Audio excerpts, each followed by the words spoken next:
ನೂರಾರು ಬಾಯಿಗಳು ನಿಮ್ಮನ್ನು ನಿಂದಿಸ್ತವೆ. ಆದರೆ ನಾನು ತವರಿನಿಂದ ಬಂದದ್ದು ದೊರೆ. ಗಯಗಂಧರ್ವ ನಿಮ್ಮ ರಕ್ಷಣೆಯಲ್ಲಿದ್ದಾನೆ ಎನ್ನುವ ವಿಚಾರವನ್ನು ಕೇಳಿದ ಕ್ಷಣ ನನ್ನ ಅತ್ತಿಗೆಯಂದಿರು ಯಾದವಂದಿರು ಬಾಯಿಗೆ ಬಂದ ಹಾಗೆ ನಿಂದಿಸ್ತಾ ಇದ್ದಾರೆ.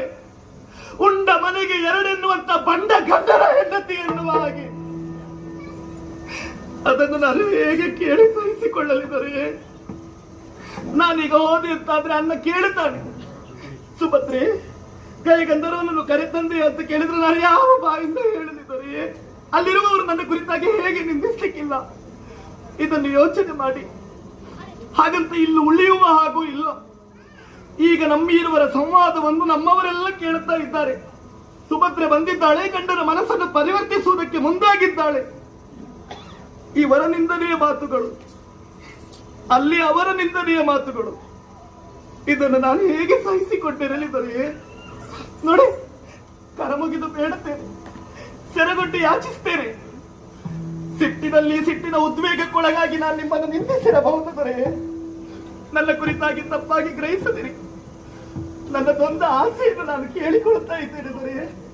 ನೋಡಿ, ತುಂಬಿದ ಸಭೆಯಲ್ಲಿ ನನ್ನ ಕೊರಳಿಗೆ ಮಾಂಗಲ್ಯ ಧಾರಣೆ ಮಾಡಿದ ಪುಣ್ಯತಮ ಕೈಗಳಿವು.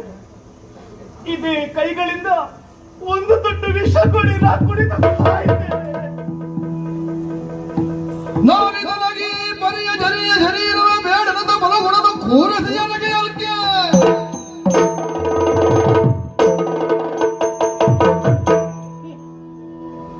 ಕೈ ಹಿಡಿದ ಹೆಂಡತಿಯೇ ಆಡೋ ಮಾತು. ಬಂಡಗಂಡು ಸಾಗಿದ್ದೇನು ಫಲವು? ಉಂಡ ಮನೆಗೆ ಎರಡೆನ್ನಿಸುವರು ನೀವಂತ.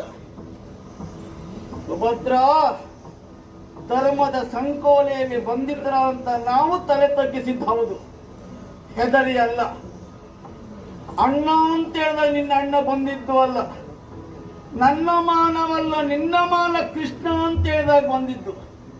ಅಕ್ಷಯ ಆಗಿದ್ದು ಕೃಷ್ಣ ಒಬ್ಬ ಮುಟ್ಟಿದ್ರಿಂದ ಅಲ್ಲ, ದ್ರೌಪದಿಯ ಪಾತಿವ್ರತದ ಪ್ರತೀಕವಾಗಿ ಆಗಿದ್ದು.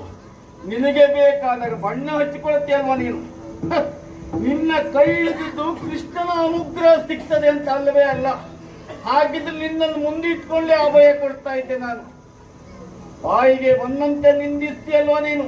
ಕೊಡ್ತೇನೆ ನಿನಗೆ. ಈ ಲೋಕದಲ್ಲಿ ಯಾರು ಕೊಡಲಾರದ ಅಲ್ಲ, ಕೊಡಬಾರದ ಘನಘೋರವಾದ ವಿಷವನ್ನು ಕೊಡ್ತೇನೆ. ಯಾವುದು ಗೊತ್ತಾ? ವೈಧವ್ಯ ಎಂಬ ವಿಷಯ.